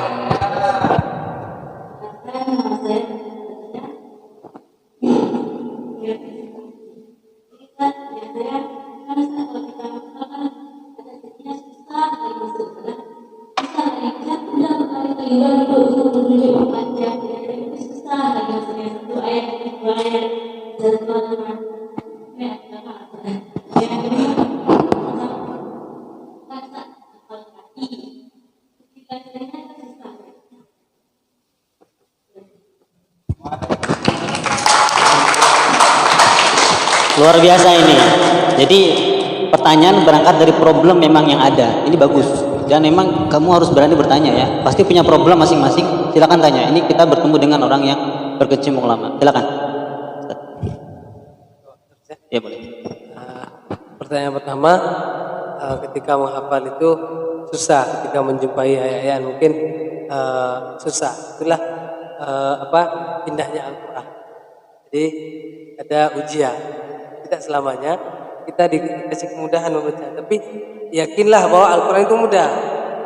Mungkin perasaan aja itu susah. Banyak trik yang pernah kami sampaikan, mungkin di PTQ dulu pernah saya sampaikan. Kalau ketika menjumpai ayat-ayat yang sukar, ayat-ayat yang kita hafal itu susah masuk. Itu kalau pribadi saya, itu dulu kita buka terjemahan. Kita baca terjemahan. Ya, kita baca terjemahannya. Habis itu dengan potongan-potongan cerita, potongan-potongan terjemahan itu akan memudahkan kita. Itu yang pertama. Kemudian bisa saja susah itu apa karena panjang. Biasa orang hafal Quran itu susah karena panjangnya ayat. Itu sering dibilang susah. Kalau ayat pendek semua mudah. Kan sering itu. Ya. Jadi kalau memang ayat panjang itu menjadi kendala, menjadi masalah, itu kan bisa dibagi, bisa dihafalnya, dipotong-potong. Misalnya berwakaf ya, jangan dipotong istilahnya suka-suka kita penggal di sini, penggal di sana, jangan. Ya. Dia usahakan sampai wakafnya, ya, dihafal berwakaf. Jadi dilanjutkan lagi berwakaf. Selain kita istilahnya yang saya sampaikan tadi, membaca terjemah, ya, memahami dari kandungan ayat itu apa, itu lebih mudah. Yeah. Misalnya kita hafal surah-surah yang cerita ini Ustaz, cerita Nabi, kisah-kisah Nabi seperti di surah surah. Jadi kan ada kisah-kisah ini Nabi apa ini.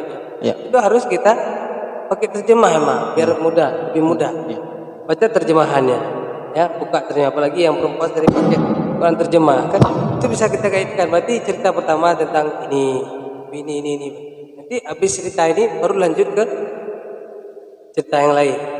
Jadi dengan memahami terjemahan, membuka tafsirnya mungkin lebih memudahkan. Selain ada trik-trik mungkin dari masing-masing pribadi kalian yang hafal Quran. Kemudian metode melancarkan hafalan yang mati. Kalau hafalan yang mati itulah yang kaitannya dengan yang kita bilang tadi.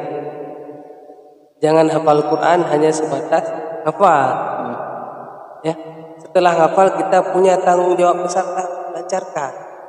Bahkan kalau kita bagi waktu per hari itu, kalau kita bagi 3 waktu per hari untuk hafal Quran, itu 2 waktu harus untuk murajaah, 1 waktu untuk tambah. Jadi harus lebih kuat di murajaah. Ya. Jadi kita lambat asal pasti nggak apa-apa, Gitu ya? pelan tapi pasti. Untuk apa cepat-cepat tapi tidak ada apa-apanya. Jadi seperti kaitannya kita ikut program instan yang seperti saya bilang tadi. Jadi semua mengejar target saya harus tercapai 30 40 hari. Sampai 40 hari itu jangankan kita tanya di juz 1, juz 29 sama juz 30 dia. Untuk apa? Jadi misalnya ada ikut program Ramadan kan, dapat targetnya cuma 1 bulan itu cuma 2 juz. Alhamdulillah, yang penting kualitasnya. Ya. Maka harapan kami itu harapan pribadi saya. Ya. Pesantren tahfiz ini harus mengutamakan kualitas. Jangan kuantitasnya. Kuantitas tahu? Kalau kuantitas jumlah. Memang ada yang hari ini bangga dengan alumninya lulusannya 30 juz, alumninya udah 20 juz, bahkan santrinya sekarang apalagi ada medsos mereka membuat istilahnya publish melalui medsos, masukin ke Facebook, masukin ke via grup WhatsApp atau apa. Istilahnya mereka bangga dengan santrinya sudah punya hafalan tinggi, punya hafalan 20 juz, punya hafalan 25 juz.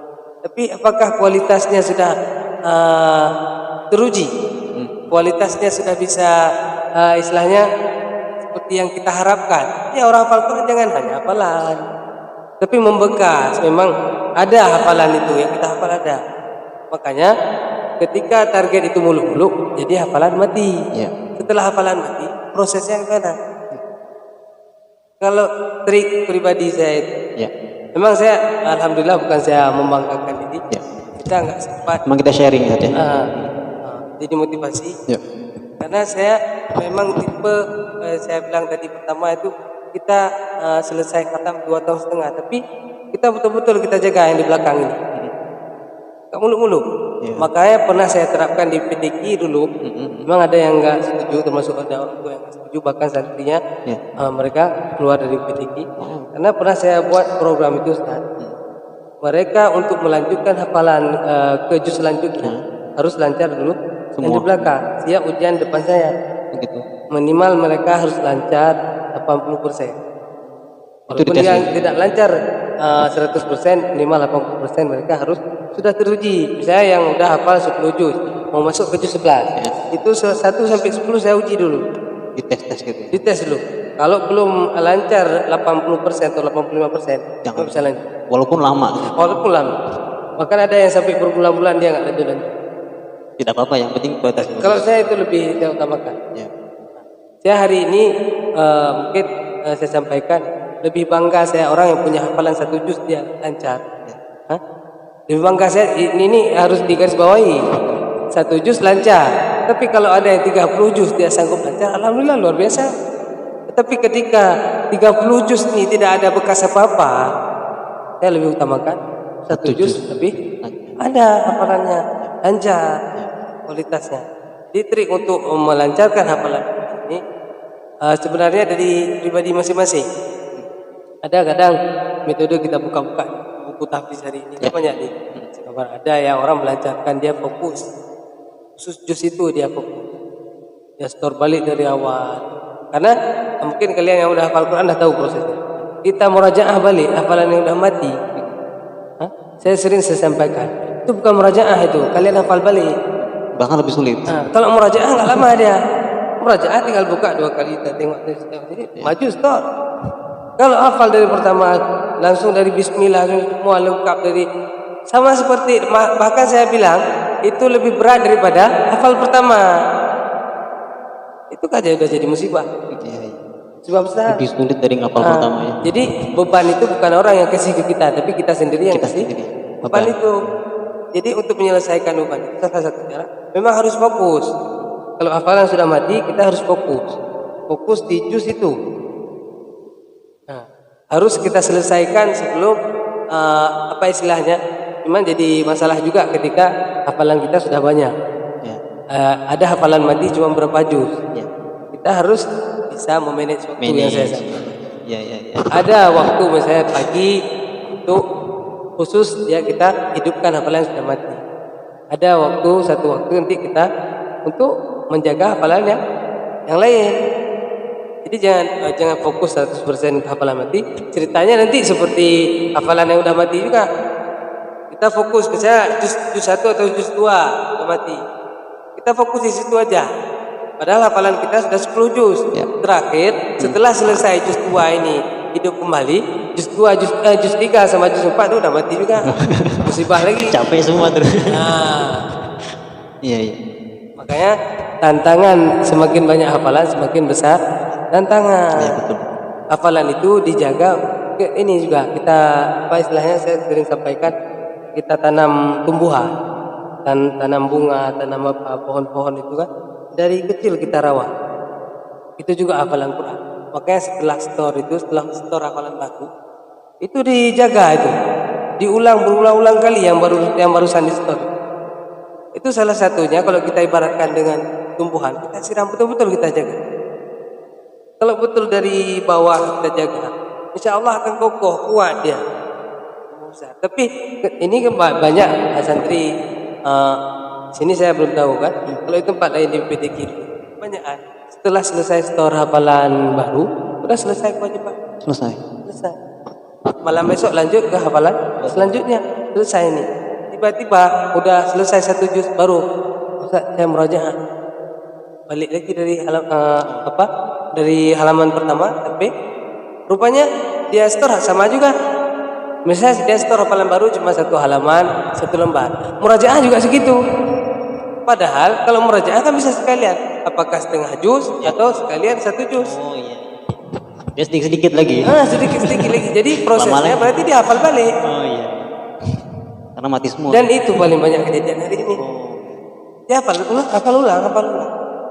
Bukan murajaah. Saya sering bilang, besar orang lain bilang itu murajaah, tapi bagi saya itu bukan murajaah. Murajaah itu memang hafalan kita masih hidup, kita buka tengok pojok atas sekali, pojok bawah sekali, tengok ini udah siap maju. Itu murajaah.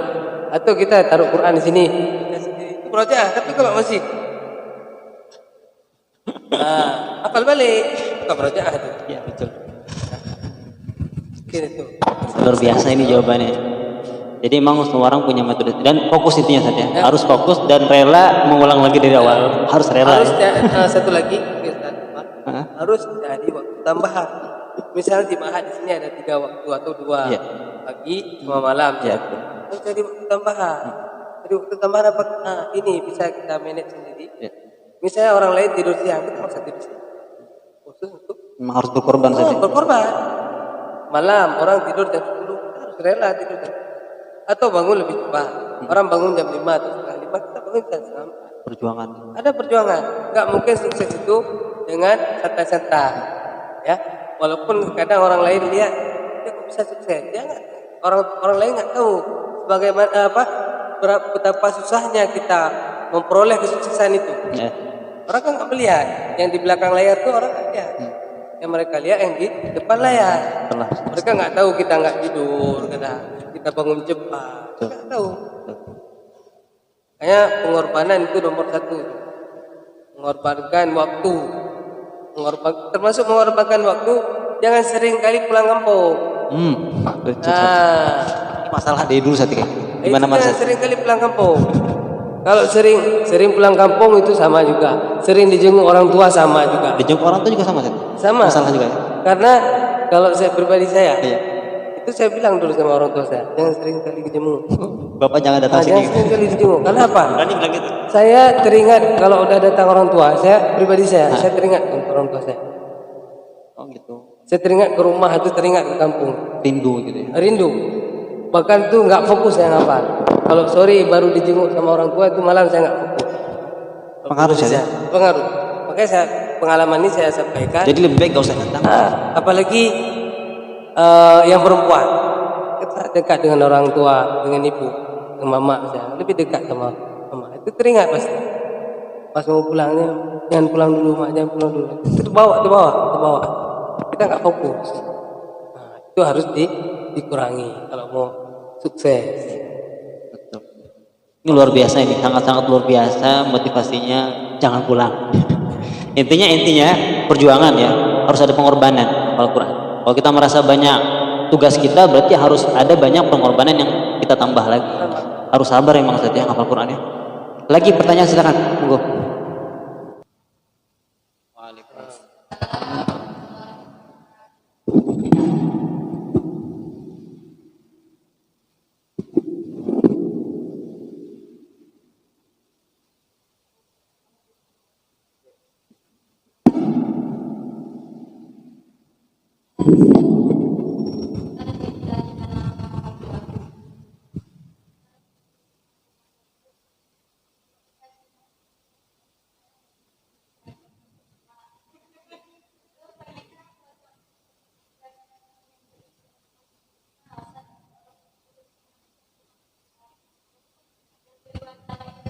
Oh, tuh, lumayan bisa tuh, maksudnya belum jadi betul saat. Itulah mungkin saya coba menjawab. Itu harus bisa dipilah apakah ada faktor nafsu. Kan bisa juga orang nafsu ini karena tengok kawan mungkin dia cepat kali dapat hafalan. Mungkin tengok kawan ada rasa cemburu, dia cepat selesai. Jadi pengen cepat-cepat melanjutkan ke halaman selanjutnya, padahal ini belum matang. Jadi itu faktor nafsu harus dikesampingkan. Kalau memang keinginan betul dari diri kita, sebenarnya kita mantapkan dulu halaman yang udah ada ini, kita mantapkan, baru betul-betul mantap kita lanjutkan ke halaman selanjutnya. Artinya kita selesai di akhir juz ya, dari halaman terakhir misalnya dari 1 juz itu kita betul-betul mantap. Nah, ukuran mantap itu gimana? Ukuran mantap kalau ukuran saya Ustaz, Iya. itu baru saya bilang dia betul-betul sudah lancar, dia bisa baca itu dari pertama dari juz itu, dari awal juz sampai akhir ya, itu tanpa pegang Quran. Artinya Quran nggak terbuka, betul-betul bisa dia baca. Itu ukurannya. Bahkan kalau guru saya sampaikan, kalau sambil berlari kita bisa merajaah hafalan, itu baru mantap. Masya Allah. Kalau sambil duduk di misalnya orang yang lagi bawa kereta bisa merajaah, itu udah mantap. Luar biasa. Ya, saya yang dengan sepeda bisa baca tanpa lihat Quran, itu udah mantap. Sambil main game sekarang online, main game online sekarang main. Ya, sambil merojah itu yang mungkin saja. Game ya, lagi main game bisa merajaah hafalan luar biasa tanpa lihat Quran lagi. Boleh. Karena bacaannya, coba mungkin yang pernah jadi imam atau apa ya, bacaan yang kita baca itu bisa kita baca tanpa melihat Quran, itu luar biasa, nikmatnya luar biasa. Misalnya coba kalian misalnya ada juz berapa yang betul-betul lancar, sudah mantap, coba tes sekali, itu kesannya lain, luar biasa. Apalagi nggak ada salah satu pun, luar biasa. Makanya tambahan dari saya, mungkin trik dari yang ditanya sama Tasya tadi, ketika mencoba membaca atau murajaah hafalan tanpa melihat Al-Quran, tanpa melihat mushaf, itu ketika ada salah dilewatkan aja dulu, tapi diingat di misalnya di ayat berapa saya ada macet, apakah ditulis, nah, tapi tetap lanjut baca. baca terus sampai target kita apakah setengah juz, 1 juz, baca terus. Ya. Nanti selesai baru kita buka. Satu. Baru kita buka satu-satu tadi di ayat ini. Nah, mantapkan lagi. Ya, ya. Baru dites lagi, tutup lagi. Coba lewat enggak yang salah-salah tadi? Atau masih macet? Nah, itu trik-trik yang bisa dipraktekkan masing-masing. Jadi ada metode masing-masing. Ya. Kita hanya bisa mengarahkan ada metode ini, ada metode itu. Betul. Semua Ada metode. orang bisa harus baca dulu. Ada orang yang dia cuma dia berapa kali dia tengok, dia pelototin ayat itu aja, dia bisa ngafal. Ada juga. Ada yang harus baca sampai 20 kali, 30 kali baru masuk. Jadi nggak bisa kita samakan metode yang dipakai sama kawan kita untuk kita terapkan pada kita. Kadang IQ orang ini berbeda, tingkat kecerdasan ini beda. Bisa disamakan dengan apa? Bisa disamakan dengan misalnya kita IQ agak bukan saya bilang lemah, tapi kita agak sedikit kalah daripada kawan kita mungkin. Itu bisa disamakan dengan apa? Kerajinan dan kesungguhan. Soalnya kan ini kalau kita lihat kawan kita cerdas, 1 jam hafal. Kita 3 jam 4 jam baru hafal. Berapa? Dia terlena ini. Udah nggak bisa ngapalin ya.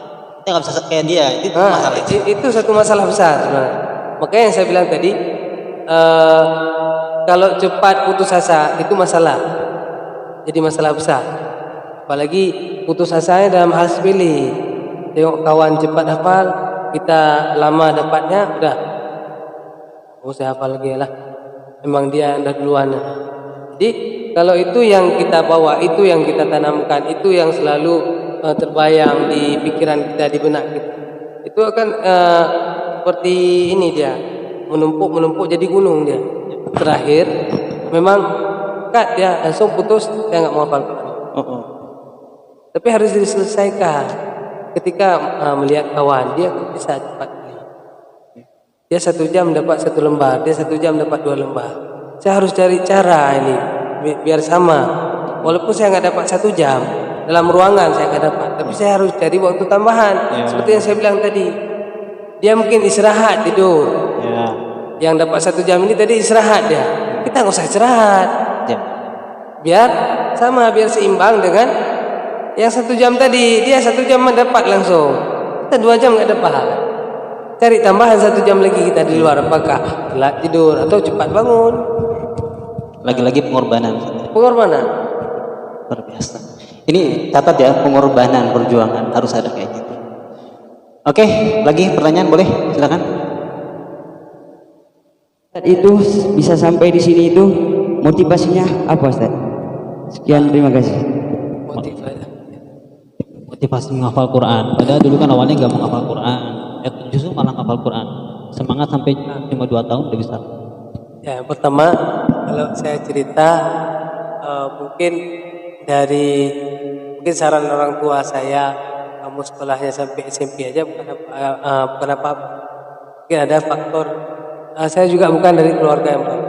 Orang tua saya bukan orang kaya, orang tua saya bukan orang istilahnya tuan tanah atau apa. Maka berangkat dari situ, saya punya niat, saya harus bisa membahagiakan orang tua. Membahagiakan orang tua dengan salah satunya adalah masuk ke pesantren tahfiz dan punya hasil. Memang kita punya hasil setelah masuk dari ke lembaga tahfiz, kita punya hasil, artinya jadi seorang hafiz, hafalan kita khatam. Itu sebenarnya yang perlu saya sampaikan, jadi motivasi kaitannya ketika hari ini orang tua kalian menitipkan kalian ke ma'had ini, ke pesantren ini, artinya punya keinginan besar.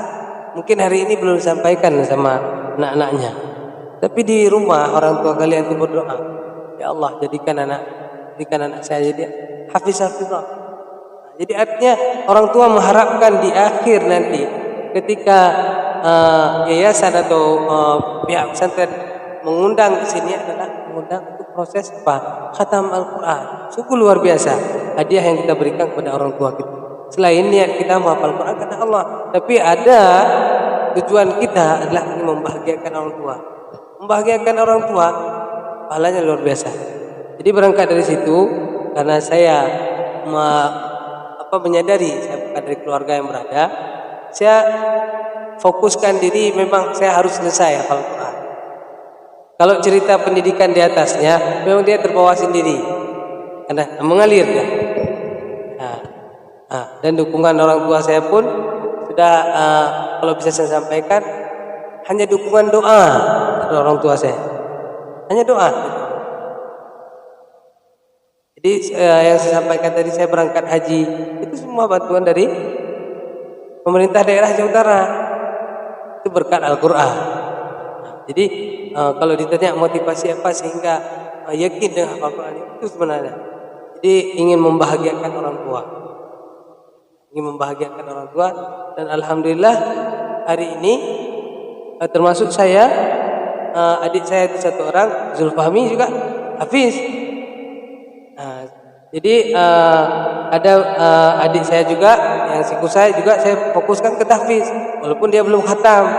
Artinya kami sudah berniat ingin membahagiakan orang tua. Jadi kalian, pesan saya kalian yang di sini, hargailah perjuangan orang tua.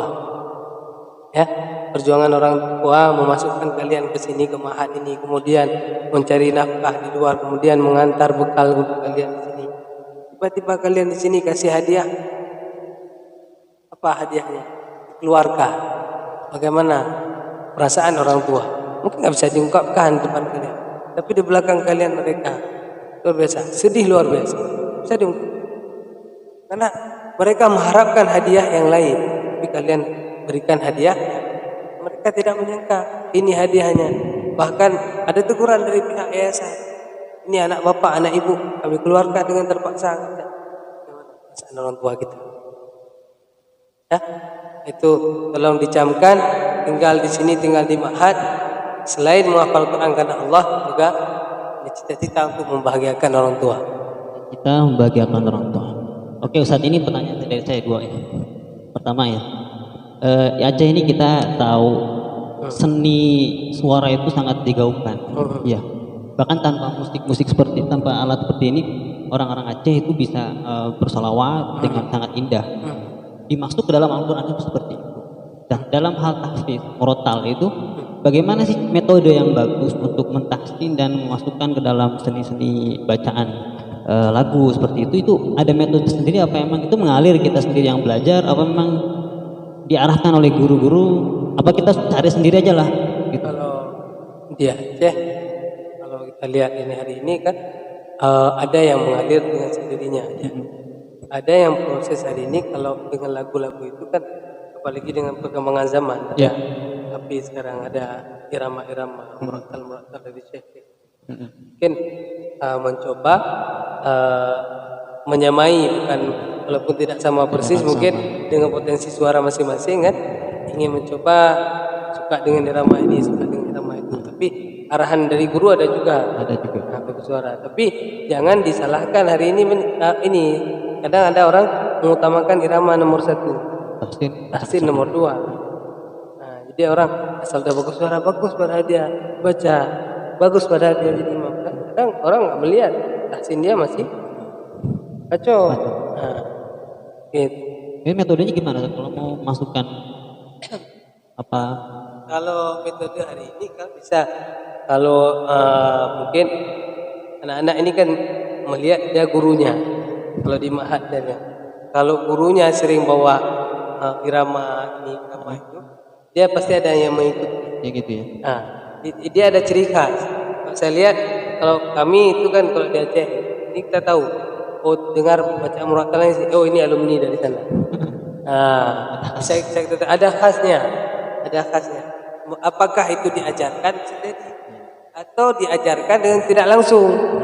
Diajarkan dengan tidak langsung artinya bacaan ketika jadi imam, bacaan ketika membetulkan bacaan, atau ketika ada dibuat khataman, atau sistem simak menyimak, jadi mendengar bacaan guru-gurunya, bacaan teman-temannya. Jadi memang ada khas.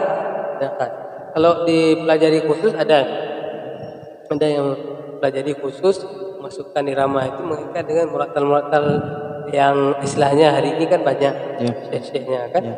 Padahal sebenarnya kalau irama itu ini jangan apa istilahnya anak kami yang mungkin yang suaranya masih di bawah apa, kadang-kadang bahasa Aceh naga sulo, naga su, apa ke suara saya, irama apa aja saya mau saya bawa nggak bisa, nggak apa istilahnya kita dengar.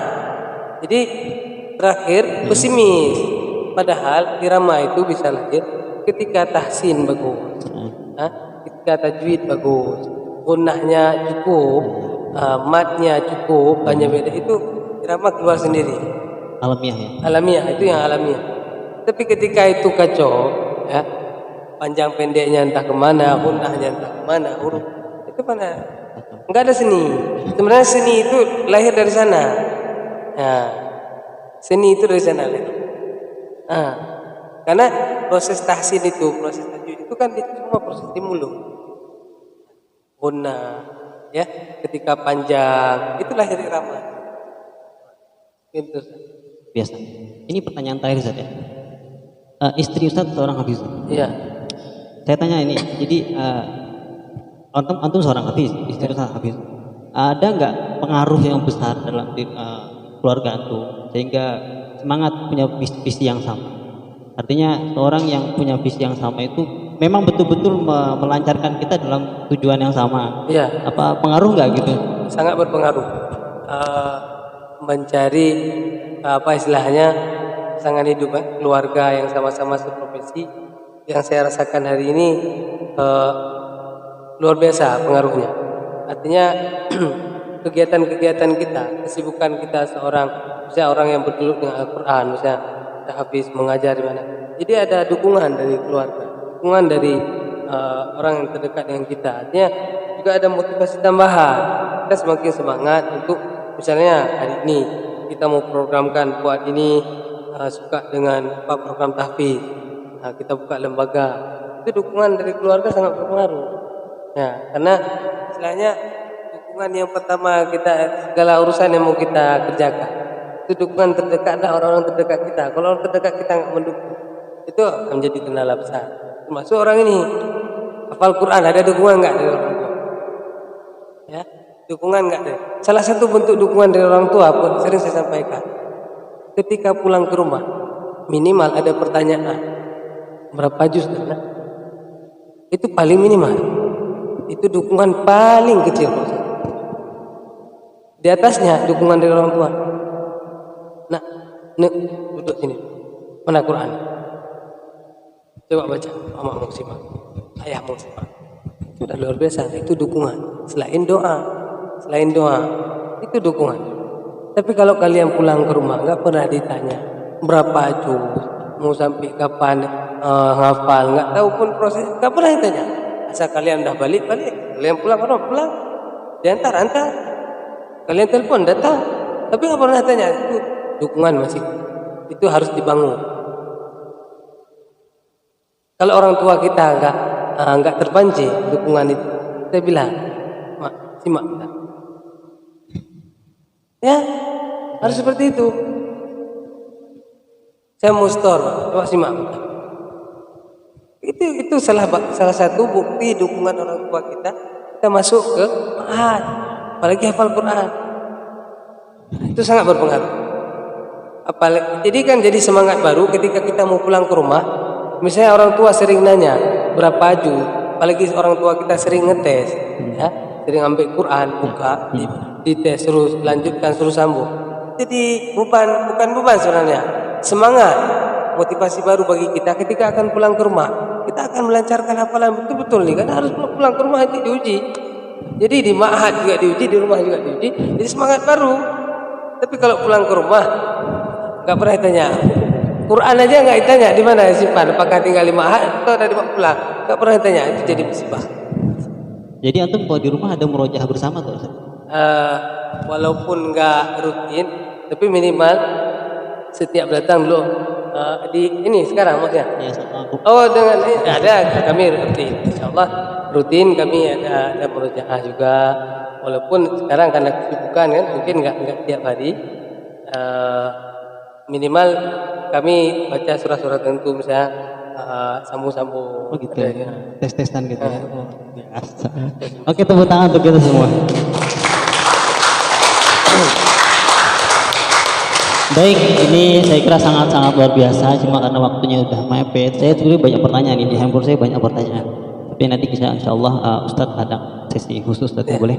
Sebelum kita tutup acara, kita persilakan kepada pimpinan daya untuk sedikit memberikan sepatah dua patah kata. Monggo Ustadz. Assalamualaikum warahmatullahi wabarakatuh. Waalaikumsalam warahmatullahi wabarakatuh.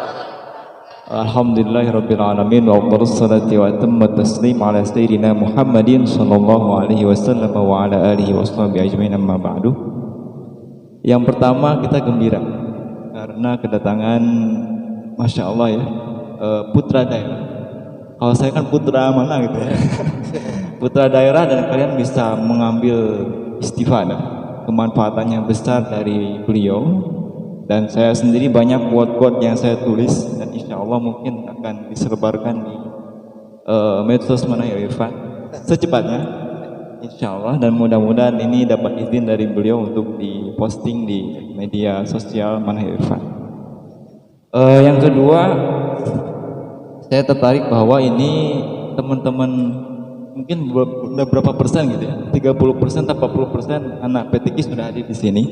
Dan ini adalah temu kangen dengan Ustadz karena sudah lama tidak berjumpa dengan kesibukannya. Jadi mereka saya sengaja undang dan mungkin nanti sesi terakhir mungkin apa ada foto-foto bareng, selfie bareng dan sebagainya. Nanti ada sesinya sendiri. Ada mungkin yang mau tanda tangannya sendiri misalnya. Ya seperti itu ya. Kemudian selanjutnya kami juga minta doa Ustadz. Saya yakin dan saya yakini bahwa setiap datang tamu adalah memberikan keberkahan.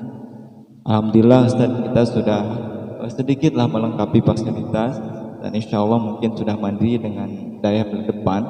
Kita Yayasan Manahil Irfan kemudian akan berpisah dengan Ruisa meskipun sekarang masih menyatu, dan insya Allah kita punya mandiri sendiri, lembaga pendidikan sendiri. Mudah-mudahan kedepannya kita punya badan usaha sendiri sehingga badai ini kokoh dan anak-anak sendiri sudah bisa mandiri. Kemudian bahwa saya ingin menyampaikan bahwa betul apa disampaikan oleh Ustadz, kita harus sama-sama membenah niat. Asyraqat bidayatu, asyraqat nihayatu. Ketika kita baik niatnya permulaan, maka di akhir akan baik. Saya ingat teman saya dulu, dia nendang bola, kena sama kaca rumah kiainya, rumah abunya, dipanggil sini. Dia takut minta diganti.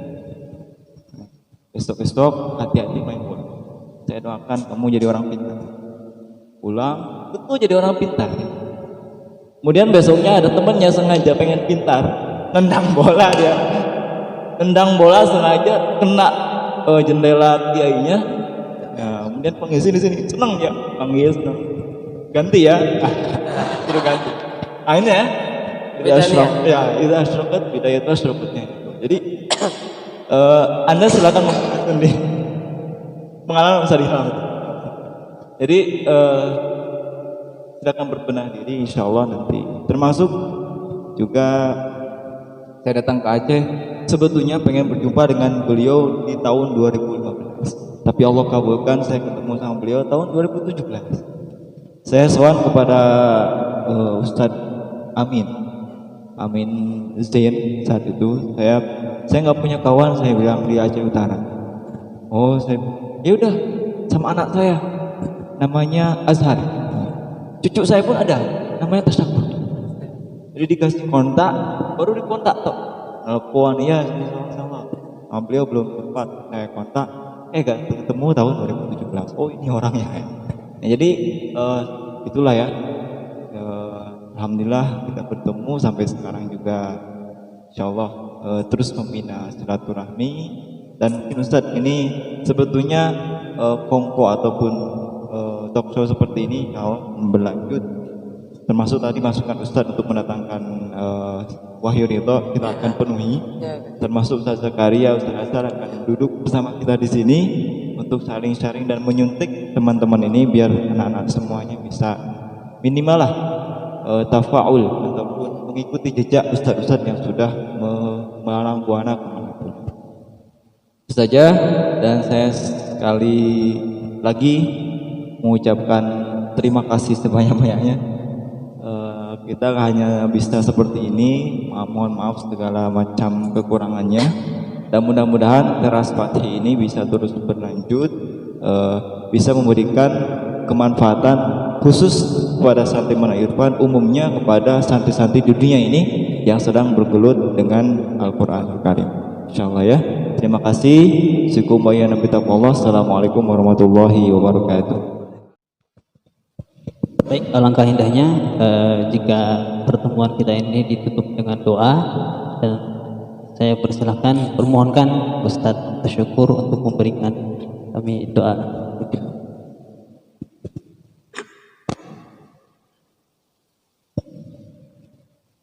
أعوذ بالله من الشيطان الرجيم بسم الله الرحمن الرحيم الحمد لله رب العالمين حمدا يوافي نعمه ويكافئ مزيده يا ربنا لك الحمد كما ينبغي لجلال وجهك الكريم وعظيم سلطانك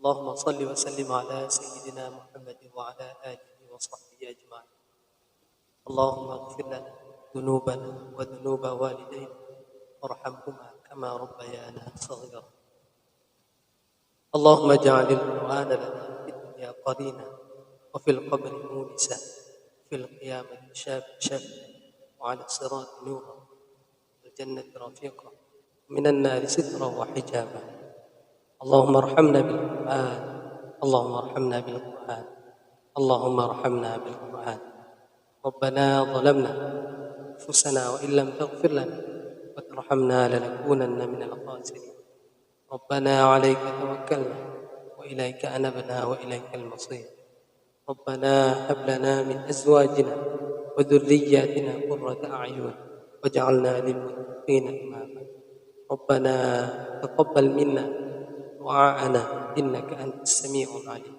وتب علينا إنك أنت التواب الرحيم صلى الله على سيدنا محمد وعلى آله وصحبه وسلم والحمد لله رب العالمين.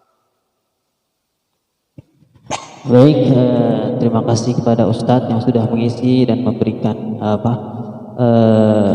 doa, memimpin doa.